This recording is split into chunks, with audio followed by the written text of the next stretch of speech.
the plan was for our family to go to our home, Newfoundland, to bury my mom. That would have been last summer.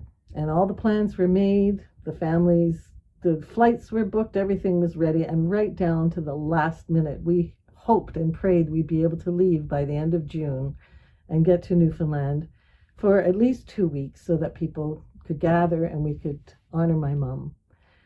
But right down to the last minute, we had to cancel the plans. In fact, we've canceled our plans for another year now, and we don't expect to be getting together there until the summer of 2022.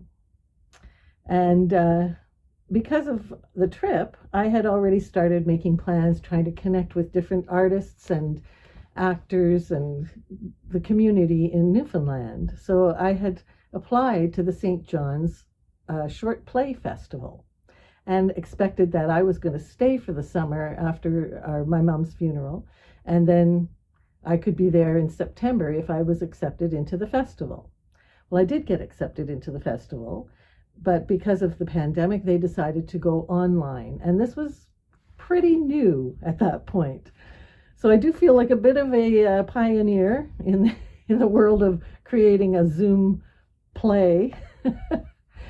But we did. We put together a script that I had written and submitted for the festival, and recorded it through Zoom with a director who was really pretty good with Zoom, so she was able to control to a certain extent how we did this. But there was 3 of us in the play, and we were each in different provinces.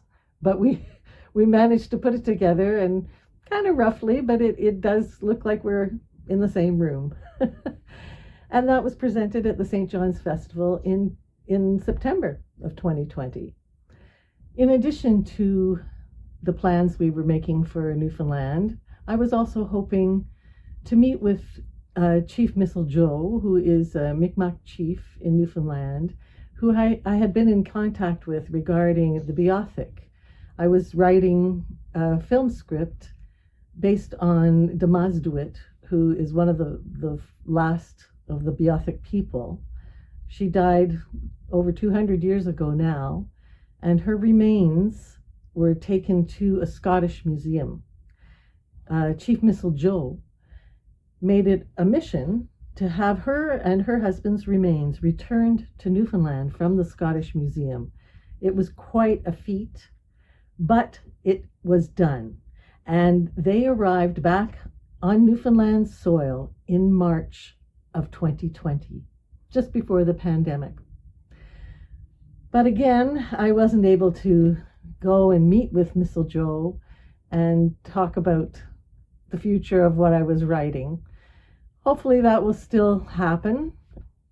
I guess since the pandemic started, another actor friend got in touch with me, and she was gathering a few women together, all of us over the age of 50, and to try and put a collective together that would eventually be able to create stories for and for anyone, but about women of an older age. So what we decided to do was start by using a theme of a merry-go-round. And the idea would be that when we eventually get to a stage, we would have a merry-go-round as a central feature. And then the stories that we've started writing, and at this point it's still just people interested in writing for the show. And we are all writing stories about Marys. So Marys, probably famous Marys, or Marys that will come from the merry-go-round to tell their stories. That's the basic idea. We've actually, through the group, we have some amazing women, some very talented and influential people that are available, fortunately for us. And we've raised money. We've already got our first $10,000 grant toward doing some research and development. There's other grant applications out there. Hopefully we will have a good little pocket of money to get started. Once we're able to get back into theaters and on stage, I think we're going to have a show ready to go. And as older women, quite often we feel that we've been we've disappeared. As we get older and our hair gets grayer and the wrinkles come, all of a sudden our worth just we just go away. But this group has decided we are not going away, and you're going to hear a lot of big voices from us.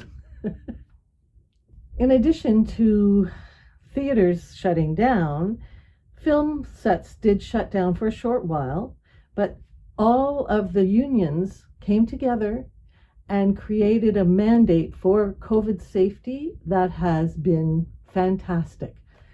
Film sets, once they started up again using their new COVID protocols, have never been shut down to this day. So there's a lot of safety going on, and it's remarkable that they've been able to keep working. Sets right now are reduced to a maximum of 50 people at a time. Everybody's super careful, masks, shields. The only people without a mask is the performers when they're on camera. Otherwise, everybody is masked. And tested. So it shows that what they've planned has worked so far. For the rest of us who aren't working, there's lots of auditions. There's going to be a great need for content soon because pretty much everybody's watched about everything they can on Netflix and every other channel they can get. So lots of content will be being made as soon as they can get more things shot. So we're auditioning from home, which means that my room has been turned into a television studio. I've built myself a recording studio in the closet. I do my dance classes here on Zoom, but between the bed and the desk. So my world is right here in my room. But it's getting out there through Zoom, and we're carrying on.